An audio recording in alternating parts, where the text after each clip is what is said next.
आज मी तुम्हाला झटपट अशी दुधाच्या सायपासून आपण एक मिरची बनवूया. एकदम मस्त आणि चवदार अशी लागते.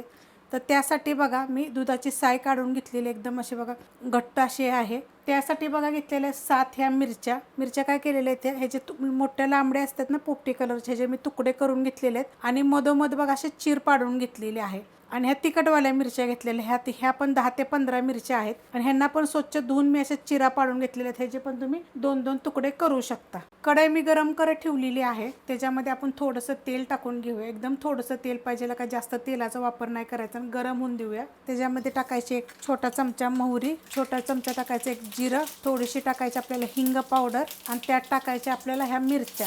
आणि मिरच्या काय करायचं 2 मिनिटं आपल्याला ह्याला मस्त अशा परतून घ्यायच्या आहेत. त्याच्यामध्ये टाकायचे आपल्याला हळद, त्याच्यामध्ये टाकायचं आपल्याला चवीप्रमाणे मीठ. 1 मिनिटभर ह्यात परतून घेऊया. ह्याच्यामध्ये टाकायचे आपल्याला थोडंसं पाणी आणि हलवून घेऊया. ह्याच्यावर ठेवायचे आपल्याला पॅक झाकण एक 5 मिनिटासाठी. 5 मिनिटं बघा मी झाकून ठेवलं होतं. त्याच्यामध्ये टाकायचे छोटा 1.5 चमचा धने जिरे पावडर, 1 चमचा अशी दरदरी केलेली बडीशेप मिक्स करून घेऊया. 1 चमचा काश्मीरी मिरची पावडर मिक्स करून घेते. त्यात टाकायची आपल्याला ही मलाई टाकून घेतल्यानंतर त्याच वाटीमध्ये बघा पाणी घेतलं होतं मी, थोडंसं मिक्स करून घेते.